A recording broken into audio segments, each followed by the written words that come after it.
오늘 은혜 받으실 하나님의 말씀은 고린도후서 5장 17절 말씀입니다. 신약성경 291페이지입니다. 다 같이 합독하시겠습니다. 그런즉 누구든지 그리스도 안에 있으면 새로운 피조물이라. 이전 것은 지나갔으니 보라 새 것이 되었도다. 아멘. 저는 오늘 고린도후서 5장 17절 말씀을 가지고 새로운 피조물로 사는 길, 이러한 제목으로 말씀을 나누겠습니다. 이제 오늘 지나면 우리에게 2018년이란 새해를 하나님이 주십니다. 항상 우리에게 새로운 시작이 있다는 것은 큰 축복입니다. 만약에 이 하루가 1년 365일로 연결이 된다면, 한번 아침에 잘못돼서 좀 마음이 상했을 때가 1년 내내 힘들 텐데, 하루가 24시간으로 날마다 바뀌기 때문에 오늘 조금 섭섭하고 아쉬움이 있어도 우리에게 또 내일이 있고 또 그 다음 날이 있기 때문에 새로운 도전과 시작이 우리 가운데 있습니다. 마찬가지로 이렇게 2017년은 조금 우리에게 부족함이 있을지라도 2018년은 우리에게 새로운 시작과 꿈과 비전으로 달려갈 수 있는 그런 시간을 하나님 허락해 주십니다. 그런 걸 볼 때마다 참 우리 하나님 좋으신 분이시다, 항상 새로운 분이시다, 이런 느낌을 많이 갖습니다. 오늘 말씀에도 그런 말씀이 기록되어 있죠. 그런즉 누구든지 그리스도 안에 있으면 새로운 피조물이라. 이전 것은 지나갔으니 보라 새 것이 되었도다. 저는 이 말씀을 읽을 때마다 마음에 감동이 있습니다. 야, 나도 한때는 아담 안에서 영원한 멸망 실패의 사람이었지만 이제 그리스도 안으로 옮겨진 후에 그리스도 안에서 새로운 피조물이 되었다. 저는 옛날에는 그냥 새로운 피조물에 대한 이해가 그렇게 깊지 못했습니다. 원래 새로운 피조물이라는 것은 새 창조물이다, 이런 뜻이에요. 창조. 원래 하나님께서 사람을 창조하셨죠. 창조. 근데 그 사람이 타락하고 실패의 사람, 멸망의 사람이 되었습니다. 하나님은 이 타락한 옛사람을 그리스도 안에서 새 창조로 변화시킵니다. 하나님의 역사에는 처음에는 무에서 유를 창조하십니다. 그 다음부터는 이제 있는 것을 가지고 새롭게 변화시키십니다. 성경의 창세기 1장 1절에 하나님이 태초에 천지를 창조했다. 그럴 때 그 하늘을 천할 때 천자는 원래 복수입니다. 그러니까 하늘들을 창조하시고 땅은 이 지구가 하나죠. 그러니까 하늘과 하늘들과 땅을 창조했다. 그런데 이 땅이 혼돈하고 공허하게 됐습니다. 타락했다 그러는 거, 어둠의 영이 역사했다는 거예요. 그래서 하나님은 이 처음 하늘, 처음 땅을 이제 새롭게 변화시키죠. 그래서 우리가 성경 계시록 마지막에 보면 새 하늘과 새 땅, 새 예루살렘, 이런 표현이, 새 하늘과 새 땅. 그러니까 이 땅을 아예 없앤다는 게 아니라 이 땅을 새롭게 변화시켜 새로운 하늘과 새 땅을 만드신다는 거예요. 사람도 마찬가지입니다. 하나님이 처음에 사람을 창조하는데 이 창조한 사람이 타락하고 죄 가운데 영원한 멸망 가운데 있기 때문에 하나님께서는 결국 이 사람을 그리스도 안으로 옮겨 새로운 창조물이 되게 하신다. 근데 사실 새 창조는, 왜 우리가 새로운 피조물, 새 창조인가? 원래 사람은 사람일 뿐이었습니다. 특별히 죄가 있는 사람이었습니다. 그런데 그리스도 안에 있을 때 주 예수를 믿음으로 바로 우리 안에 하나님의 생명이 우리 안에 들어오게 되죠. 그래서 이전은 타락한 사람일 뿐이었는데 지금은 그리스도 안에서 새 창조물, 바로 하나님과 사람이 연합된 모습을 가지고 있다는 거예요. 우리 주님께서 반복적으로 우리에게 하시는 말씀이 있습니다. 너희가 내 안에 거하고 내가 너희 안에 있다. 또 주님께서는 이제 부활 승천하시면서 내가 세상 끝날까지 너희와 함께 할 것이다, 이렇게 말씀하시면서 우리 특별히 고린도전서 6장 17절 읽어보니까 주와 합한 자는 한 영이다. 우리가 새로운 피조물이라는 뜻은요, 하나님과 내가 영적으로 하나 됐다는 뜻이에요. 그분이 내 안에, 내가 그분 안에 있다, 이것을 믿어야 된다는 거예요. 신앙의 핵심, 새로운 피조물, 새 창조는 바로 이겁니다. 다시 한번 믿으시면 크게 아멘 합니다. 여러분들은 놀란 분들입니다. 일반적인 세상 사람과 다르죠. 세상 사람들은 멸망의 사람이지만 우리는 우리 안에 하나님을 모시고 있고 하나님과 영적으로 하나 됐기 때문에 주 앞한 자는 한 영이다. 여러분들이 새로운 삶을 살려면 내가 주님과 연합되고 주님과 하나구나, 내가 하는 게 아니라 바로 내 안에 주님이 하시는 것이다. 주님께서 이 땅에, 예수님이 이 땅에 오셨을 때 그분은 놀란 인격을 갖고 있었어요. 예수님이 이 땅에 오셨다는 것은요, 그 전까지는 그런 분이 한 분도 안 계셨어요. 왜? 하나님은 하나님일 뿐이었어요. 사람은 이 땅에 있는 사람일 뿐입니다. 근데 그분이 이 땅에 오셨을 때, 말씀이 육신에 오셨을 때 그분은 완전한 하나님이신 분이었어요. 근데 그분이 사람으로 오셨다는 거예요. 예수님을 설명하기 쉽지 않습니다. 예수님은 뭐 반은 하나님이고 반은 사람, 그런 게 아니에요. 예수님은 완전한 하나님이셨어요. 또 그분은 완전한, 우리같이 육신을 입으신 완전한 사람이셨습니다. 예수님만 특이한 인격을 가지고 있죠. 그분은 하나님을 가지고 있고 사람의 모습도 가지고 있어요. 그것이 새 창조의 시작인데, 이제 그리스도 예수 안에는 우리 모두들도 하나님과 연합된, 하나님과 한영된 새 창조라는 거예요. 여러분들은 날마다 고백할 필요가 있습니다. 나는 그리스도 안에서 하나님과 한영이다.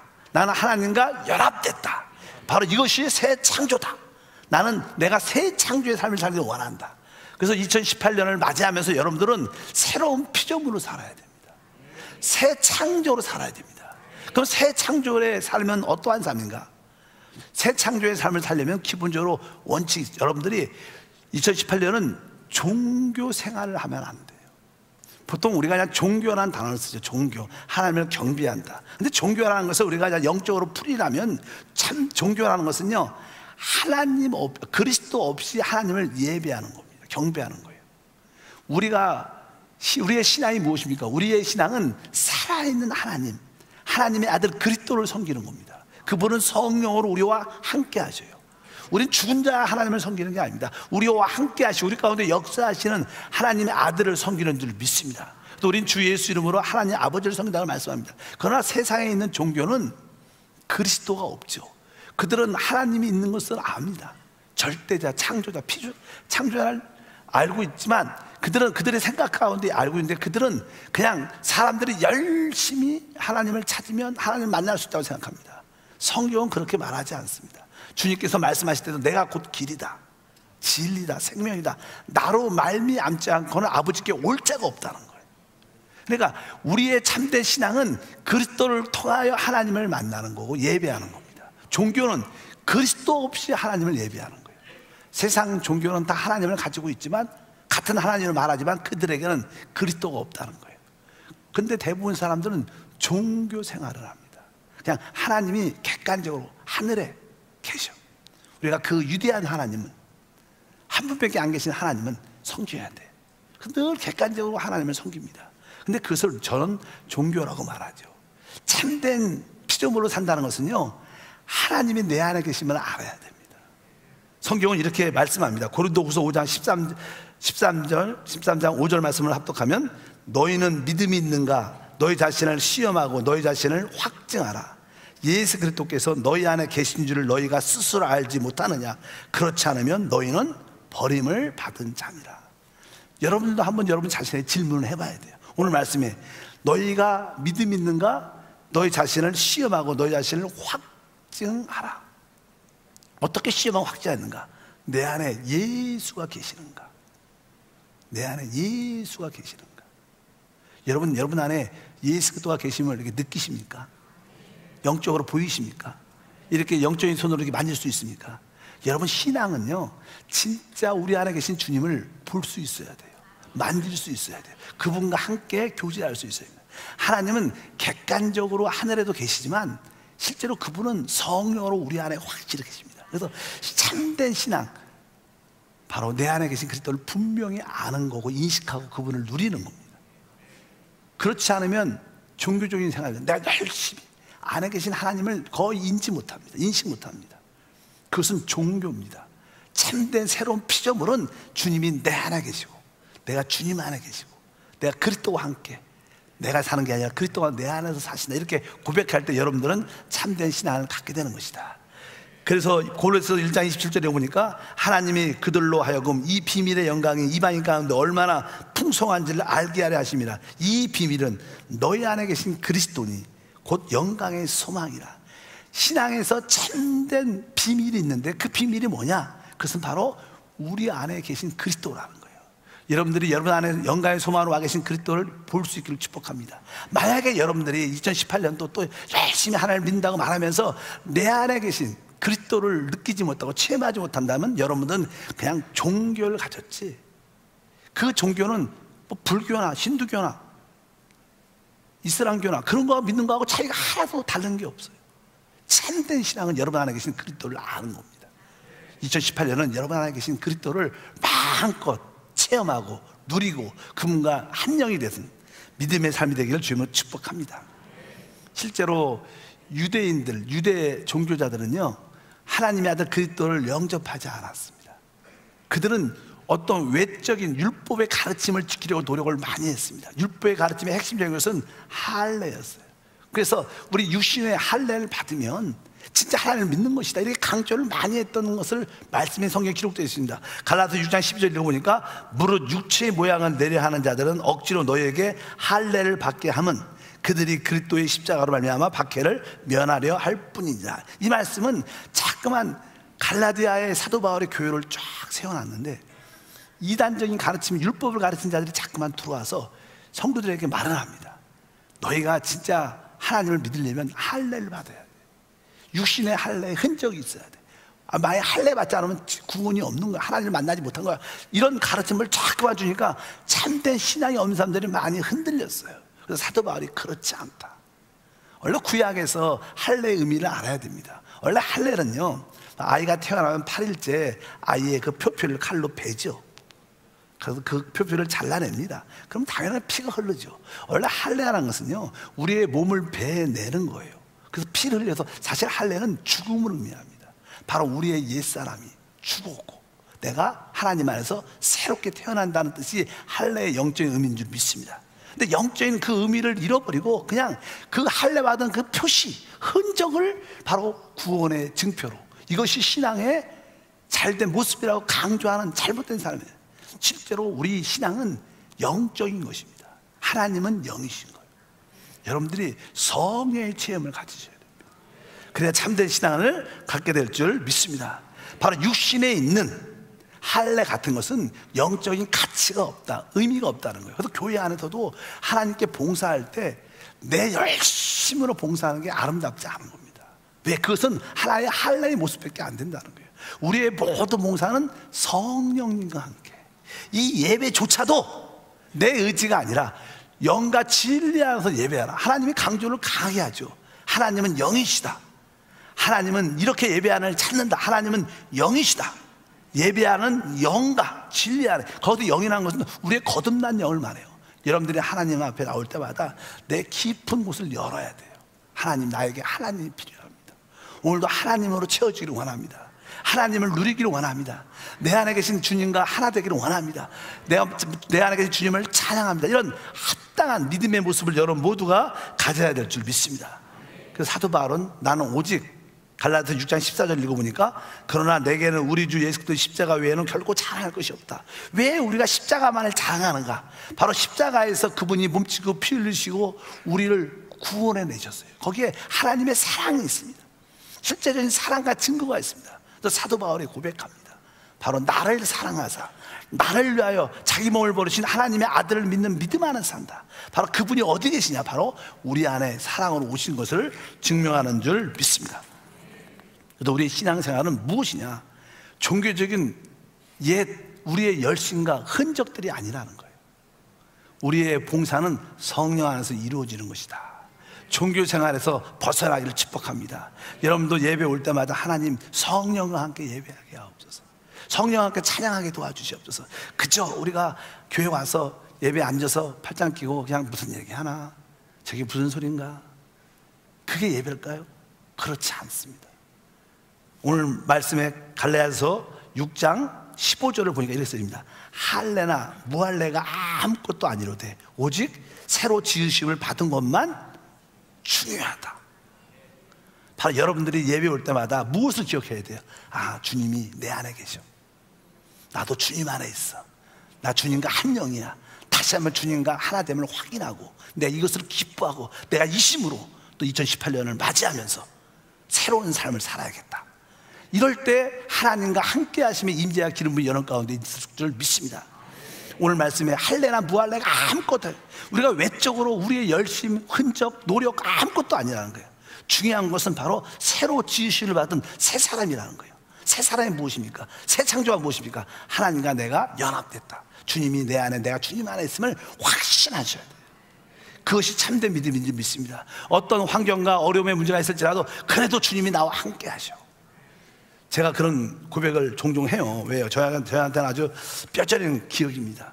제가 아주 아파갖고 마지막 유언을 할 때 선교지에서 그냥 맥박이 쫙 끊어지면서 너무나 미약하게 빨리 톡톡톡 한 1분에 한 300번 뛴다는 그런 느낌이 있어. 아주 참 마무리, 그 느낌이 죽음이라는 것이 이런 것이냐 이런 걸 느끼고 있을 때 이제 마지막 유언하고 죽음을 기다리고 있는데, 그래도 제 마음속에 그래도 주님 당신이 내 영 안에 계신데 나는 주님 안에 있는데 그래도 주님이 내 안에 계십니다. 내 안에 계십니다. 내 안에, 마지막에 고백을 내가 계속 그것만 고백해. 실제로 내 안에 계시는 건 나는 알아요. 그 고백을 계속 하니까 안 죽더라고요. 왜? 그분은 생명이셔요. 믿음으로 사는 겁니다. 그분은 만져주시면 회복돼요. 그 기억이 저는 아주 생생합니다. 아직까지도. 여러분, 흔들리지 않으면 돼요. 어떤 환경 가운데 있어도 주님이 내 안에, 내가 주님 안에 있고 난 주님과 한 영입니다. 내가 이렇게 망해도, 내가 이렇게 몸이 약해서 죽어가도 그래도 주님이 나와 함께 하십니다. 그게 뭡니까? 믿음입니다. 그럴 때 우리에게 기적과 축복이 함께 할 줄 믿습니다. 그래서 신앙은 바로 그것이다. 종교 생활하는 게 내 안에 계신 그리스도를 절대로 잊지 않는, 순간순간을 잊지 않는. 우리가 너무 좋잖아요. 너무 좋으면 내 안에 계신 주님을 잃어버리고 내 기분이 신나서 살아.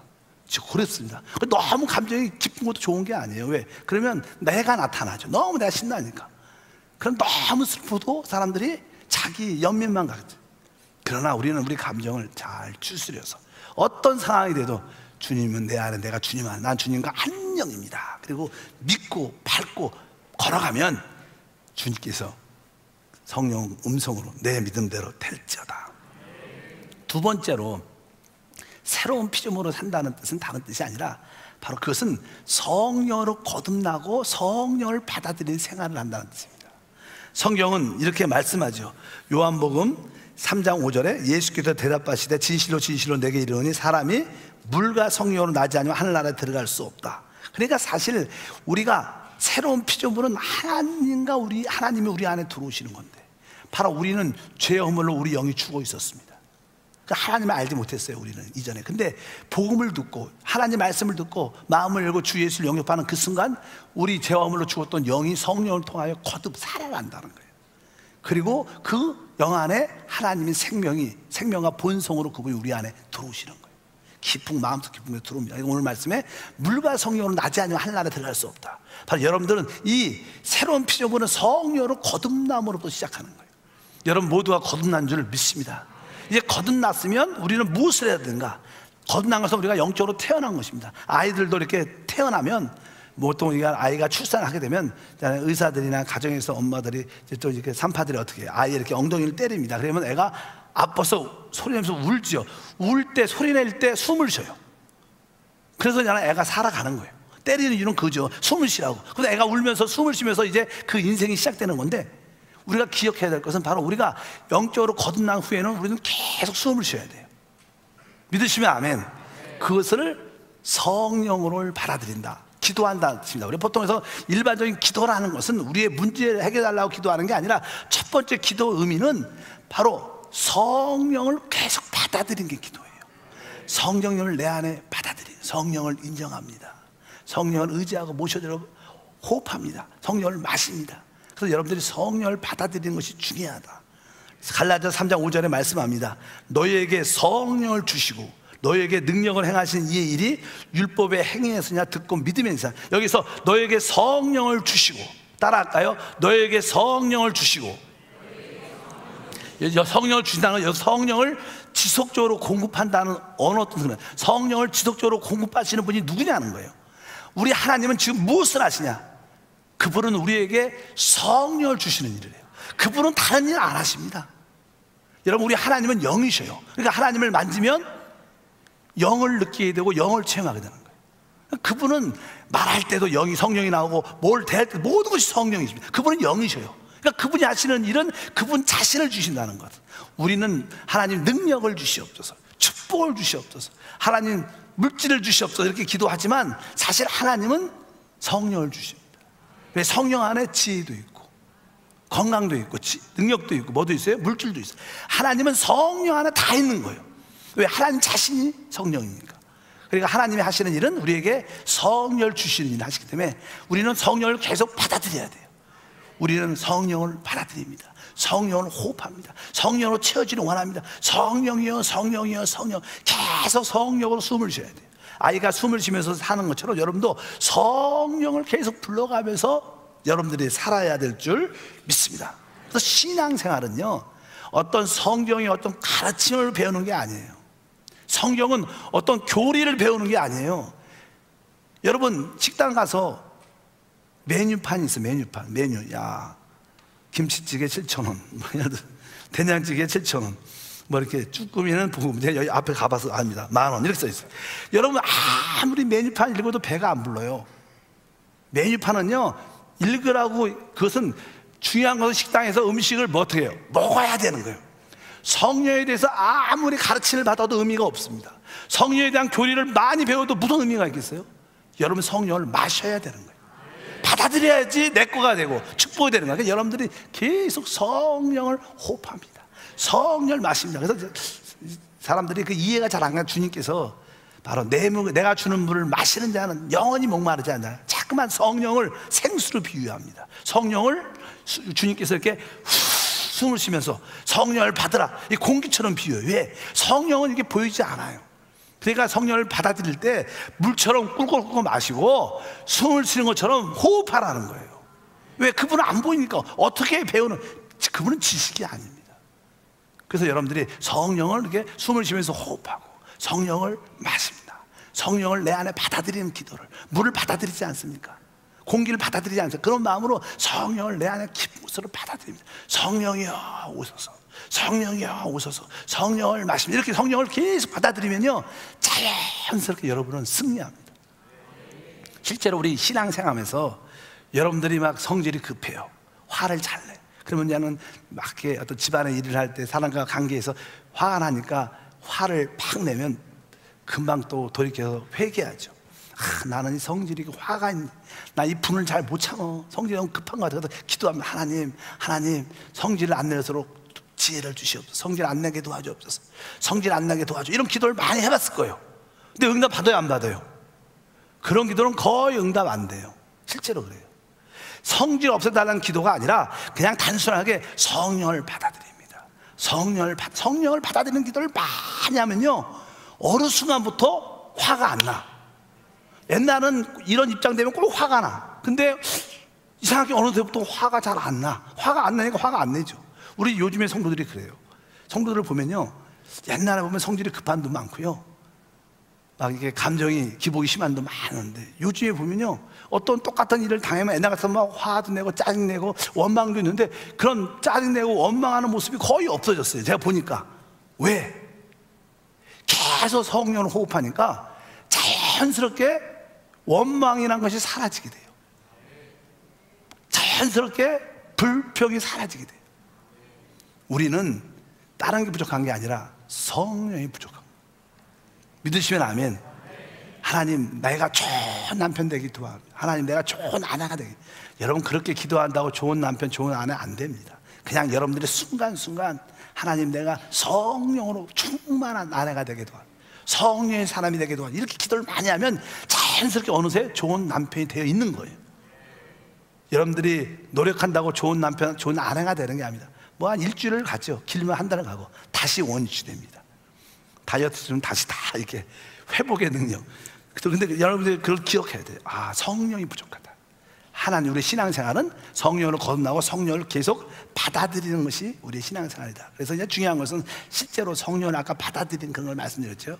바로 우리 하나님을 정의할 때 하나님은 딱 두 개예요. 하나님은 영이시에요. 하나님은 말씀이십니다.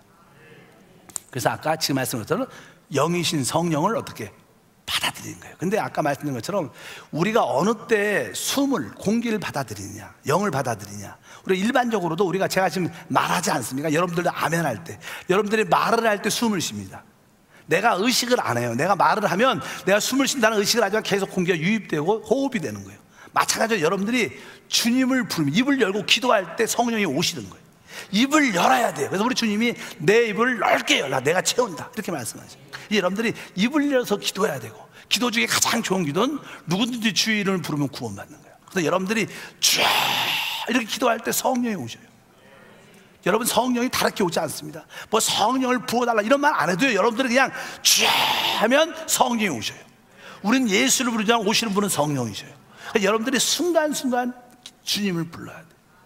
그래서 우리가 통성기도를 인도할 때, 제가 예배 끝나고 다 같이 통성기도 할 때 저는 잘 들어보세요. 저는 안 그래도 잘 안 하죠. 그냥 쫙 성령을 충만케. 여러분, 주님만 불러도 제대로 된 기도가 될 줄 믿습니다. 바로 주의 이름을 부르면서 순간순간 성령을 호흡하기를 바랍니다. 두 번째, 아까 하나님은 정의할 때 그분은 영이시지만 그분은 또 말씀이다. 그래서 우리가 하나님 말씀을 합당하게 대할 줄 알아야 돼요. 만약에 어떤 스테이크가 나왔다 그러면 칼로 이렇게 포크를 딱 잡고 칼로 잘 잘라야지 음식을 맛있게 먹는 것처럼 어떤 하나님의 말씀을 어떻게 합당하게 대할 것인가, 성경은 거기에 대해서 이렇게 기록하고 있습니다. 에베소 6장 17절과 18절 말씀을 읽어보면, 성령의 검 곧 하나님 말씀을 가지라. 모든 기도와 간구를 하되 항상 성령 안에서 기도하고 이를 위하여 깨어 구하기를 항상 힘쓰며 여러 성도를 위하여 구하라. 여기 보면 시작을 이렇게 합니다. 성령의 검, 하나님 말씀을 가지라. 성령의 검은 곧 뭐라는 거예요? 하나님의 말씀이라는 거예요. 하나님 말씀을 어떻게 가지냐, 뒤에 보니까 모든 기도와 간구를 하되. 그러니까 여러분들이 하나님 말씀을 가지고 기도하라는 거예요. 하나님 말씀을 가지고 간구하라는 거예요. 이게 성령의 검을 갖는 거예요. 원수를 이기는 길이라는 거예요. 여러분들이 하나님 말씀을 신문 읽는 것처럼 읽으면 안 돼요. 대학교 전공 서적 읽는 것처럼 읽으면 안 돼요. 여러분들이 잡지 읽는 것처럼 읽으면 안 되는 거예요. 인터넷 뉴스 읽는 것처럼 읽으면 안 되는 거예요. 성경은, 말씀은 기도하면서 읽어야 되는 거예요. 그냥 책처럼 읽으면 그건 책입니다. 그냥 책밖에 안 돼요. 성경을 그냥 책으로 그냥 눈으로 쭉 이렇게 봐가고 있는 게 아니라 기도하면서. 여러분들 오늘 말씀 같은 건 이렇게 성령의 검, 아멘. 기도하는 것은 우리가 할렐루야하고 아멘을 많이 하는 거예요, 사실. 여러분들이 성령의 검, 아멘. 하나님 말씀을 가지라, 아멘. 기도와 간구로 하되, 아멘. 하나님, 성령의 검인 하나님 말씀을 내가 기도와 간구로 갖기를 원합니다. 내가 말씀을 가지고 기도하고 간구합니다. 주여, 말씀을 가지고 기도하고 간구합니다. 하나님 말씀을 기도로 간구로 갖습니다. 자꾸만 기도하면서 말씀을 읽어야 돼. 성경 말씀을 가지고 잠깐만 기도하는 훈련을 해야 돼. 그러면 여러분들이 모르지만 여러분 안에 뭐가 들어와요? 성령이 공급되는 거예요. 믿으시면 아멘. 그러면 그 말씀이 살아 운동력 있게 역사해서 그 말씀의 기적과 축복이 함께 할 줄 믿습니다. 그래서 여러분들이 하나님 말씀을 생각으로 읽으면 별로 도움이 안 돼요. 기도로 읽어야 돼요. 기도로, 간구로 읽기를 주님으로 축복합니다. 그래서 제가 여러분들에게 이렇게 오늘의 묵상을 보내드립니다. 오늘의 묵상. 그러면 여러분들이 이 오늘의 묵상을 눈으로 쫙 이렇게 보면 아무것도 안 남습니다. 일단 여러분들이 아까 제가 말한 것처럼 그 말씀을 적어도 3번은 소리내서 읽어야 돼요. 어떻게 읽냐? 아까 말씀한 것처럼 성령의 검, 아멘. 하나님 말씀을 가지라, 아멘. 모든 기도와 간구를 하되, 아멘. 항상 성령 안에서 기도하고, 아멘. 이렇게 아멘, 아멘 하면서 하나님 말씀을 3번 정도 읽고, 그 설명을 한번 아멘 하면서 듣고, 또 댓글 쓰신 분 거 읽고, 이렇게 자꾸만 여러분들 읽으면 그 말씀이 여러분 안에서 뜨거워지게 하고 깨달아지게 하고, 그 말씀이 성령이 공급되니까 모든 것을 치유하는 회복의 역사가 나타나요. 여러분, 우리 안에서 성령이 공급되면요, 우리 마음이 치유됩니다. 우리 연약함이 치유되고 질병이 치유되고 내가 치유되니까 내가 나를 만나는 사람도 치유되고 회복되고 가정이 살아나는 역사가 함께할 것을 믿습니다. 그래서 제가 이 오늘의 묵상을 보내주는 어떤 목적이 있어요. 그것은 다른 것이 아니라 여러분들에게 성령을 공급하기 위한 것이고, 어떤 두 번째는 여러분들이 그 말씀을 가지고 가정 예배를 드렸으면 좋겠다는 마음을 갖고 드려요.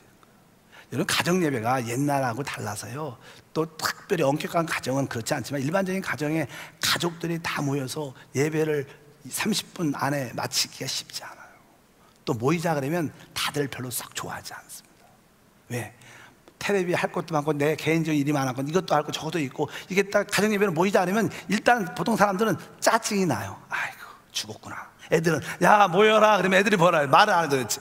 아 30분 동안 죽었구나 이런 데가. 그러니까 참 이게 예배가 두려운 거야. 그렇지 말고 요즘에는 다 핸드폰이 있으니까 핸드폰을 딱 피고 잠깐 모여봐 갖고 다 같이 읽자. 손에서 딱 읽고 그 말씀 갖고 한번 읽고 댓글 읽고, 또 너희가 느끼는 거 마음에 있는 거 한번 짧게라도 1분이라도 말해봐라. 그럼 말하고, 자 우리 가정을 위해서 기도하자.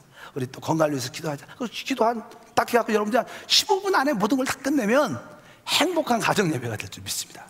그래도요 안 하는 것보단 좋아요.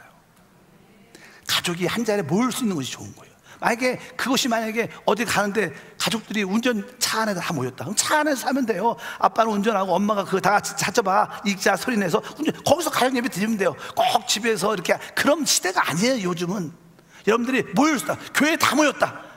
그러면 가족끼리 모여서 방에 어디 들어가서 우리 잠깐 읽자. 아니 카페 가서 읽자. 이렇게 해갖고 자꾸만 말씀을 통해서 기도를 통해서 성령을 받아들이게 되면 이 사람이 새로운 피조물의 삶을 사는 겁니다. 그러면 자연스럽게 하나님의 축복을 누리는 그런 은혜와 축복이 함께할 줄 믿습니다. 세 번째로 새로운 피조물을 산다는 것은요, 이렇게 기록합니다. 갈라디아서 5장 25절 다 같이 읽어보면, 만일 우리가 성령으로 살면 또한 성령으로 행할지니, 이렇게 말씀합니다. 여기 보면 되게 똑같은, 성령으로 살면 성령으로 행하라. 왜 이런 표현을 했을까? 그냥 쉽게 그냥 성령으로 행하라 이렇게 말하면 되는데, 제가 그러죠. 신약에서 하나님이 우리에게 주신 계명은 딱 두 개예요. 신약의 계명은, 하나는 구원받지 않은 사람들은 주 예수를 믿어야 된다는 거예요. 이것이 첫 번째 계명이에요. 주 예수를 믿어라. 그러면 너와 구원을 받는다는 거예요. 또 하나는 구원받은 사람은 성령을 따라 사는 거예요. 다른 계명이 없습니다. 신약은. 다른 신약은 예수를 믿는 것과 예수 믿는 사람은 성령을 따라, 이게 신약의 전체 계명이에요. 성령을 따라 살면 그것이 하나님의 영이기 때문에 하나님을 사랑하기도 하고 서로 복종하기도 하고 서로 축복할 수밖에 없는 거예요. 근데 오늘 말씀해 보니까 성령으로 살면 성령으로 행하라. 이 사람은요 두 가지의 모습이 있죠. 인생을 살아갈 때. 인생이라는 것은 첫 번째는 하나는 사는 거예요. 그냥 아침에 가서 밥 먹고 자고 일어나고 세수하고 TV도 보고 책도 읽고 학교 가서 공부도 하고 그냥 사는 겁니다. 사는 거. 또 하나의 일인데 그것은 이제 어떤 생활을 위해서 직장이나 사업을 하는 거, 목적을 가지고 돈을 벌려는 목적을 갖고. 그러나 목적이 두 개. 그냥 일반적으로 사는 사람이 있고, 또 하나는 뭐예요? 직장에 목적을 가지고 출근하죠. 사업을 목적을 가지고 출근하죠. 여기서 행한다는 것은 그런 목적이 있다는 거예요. 우리 신앙도 이 사는 것과 행한 목적이 있어야 돼요. 우리는 아까 말씀드린 어떻게 사는 거예요? 아침에 일어나면 바로 성령을 부르는 거예요. 주여 하면 성령을 받아들이고, 또 하나님 말씀으로 성령으로 채워주니까 아침에 자연스럽게 항상 기뻐하고 쉬지 말고 기도하고 범사에 감사하면서 늘 자연스러운 그냥 일상생활, 또 주일날 되면 교회 와서 하나님께 예배하고 이렇게 자연스럽게 사는 겁니다. 근데 우리에게는 또 성령으로 행하는 게 있어요. 목표가 있어야 돼요. 우리 인생의 목표는 무엇입니까? 하나님의 목표가 뭐예요? 왜 하나님 우리를 구원하셨어요? 하나님의 목표는 다 하나입니다. 사람을 살리라고 우리를 보낸 거예요. 여러분, 한 사람의 영혼은 천하보다 귀해요. 뭐 영국이나 일본이나 뭐 러시아나 뭐 중국 베이징이나 뉴욕이나 아무리 도시가 번화해도 한 사람의 영혼보다 비싸지 않아요. 그런 것들은 다 만들면 돼요. 근데 사람의 영혼은 만들어지는 게 아니에요. 이 땅에서 천하보다 귀한 건 사람의 영혼이 좀 비싸요. 하나님은 사람을 살리는 게 목표예요. 여러분에게 왜 이 땅을 왜 보내셨어요? 그냥 여러분들이 은혜 가운데 그냥 살려고, 그게 아니에요. 여러분을 통해서 누군가를 살리기를 원하죠. 그래서 이 땅에 보낸 줄 믿습니다. 여러분들 왜 군포 살아요? 군포에, 여러분 직장에 혹은 학교에, 여러분이 섬기는 그곳에 누군가 여러분을 통해서 구원을 받아야 하기 때문에 하나님 우리를 보내주신 거예요. 이게 우리의 목표가 하나님 목표입니다. 우리는 일반적으로 성령 안에서 이렇게 기도하면서 자연스럽게 예배하면서 봉사하면서 살지만 또 우리에게 분명한 목표가 있어야 된다. 사람의 영혼을 얻어야 될 줄 믿습니다. 그래서 그 목표가 거기에 상이 있는 거예요. 성경이 이렇게 기록합니다. 빌립보서 3장 14절, 표대를 향하여 그리스도 예수 안에서 하나님이 위에서 부르신 부름의 상을 위하여 달려간다. 목적이 있는데 표대가 있는데 왜 거기에 하나님이 부르신 상이 있다. 그 상을 누가 받느냐? 사람을 살려낸 사람이 받는다는 거예요. 성경은 이렇게 말씀합니다. 요한복음 15장 7절과 8절, 너희가 내 안에 거하고 내 말은 너희 안에 거하면 무엇인지 원하는 대로 구하라. 그래야만 이루리라. 너희가 열매를 많이 맺으면 내 아버지께서 영광을 받으실 것이요 너희는 내 제자가 될 것이다. 결국 열매를 맺어야 된다. 그러니까 여러분들은 뭐 열매도 많이 맺으라는 뜻이 아니에요. 2018년에는 여러분들이 양손이 있으니까 내가 두 사람을 목표를 정해야 돼요. 목표가 있어야 된다.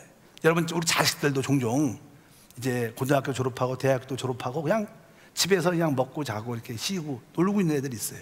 나쁘다는 뜻이 아닙니다. 그래도 종종 부모가 그러죠. 야, 너 괜찮으니까 너 한번 그래도 월급 얼마 안 돼도 일이라도 한번 직장 한번 찾아봐. 일도 한번 하고 와봐. 왜? 그냥 사는 것만 목적이 아니라 나름대로 또 생활할 수 있도록 앞으로 일을 위해서 목적을 가지라는 뜻이에요. 여러분도 신앙생활 그냥 교회만 오는 게 아니라 목표가 있어야 돼. 내가 열매를 맺어야겠다. 내가 2018년은 꼭 두 사람은 내 옆에 꼭 앉히겠다. 같이 예배드리는 사람을 만들겠다. 이런 목표가 있을 때 하나님이 상을 주신다. 우리는 성령으로 살기도 하지만 성령으로 행해야 되는데 행하면 목표가 있어요. 그건 사람의 열매입니다. 여러분, 누구든지 동일합니다. 어떤 분도 예일 수 있잖아요. 다 열매를 하나님 요구하셔요. 한 달란트가 있어도 한 달란트를 남겨야 된다. 우리가 그 행함이 있어야 될 줄 믿습니다. 그래야 하나님께 영광 돌리는 줄 믿습니다. 그래서 여러분들이 내가 새 피조물로 산다는 것은 이제 성령으로 사는 것인데 거기에 목표가 있어서 사람의 영혼을 열매로 삼겠다는 목표를 갖고 사는 것이 바로 새 피조물의 삶이구나. 이럴 때 여러분에게 위대한 삶이 나타날 줄 믿습니다. 이런 마음을 갖도록 결단을 하시고 새해를 맞이하기를 축복합니다. 기도하겠습니다. 하나님 아버지, 감사합니다.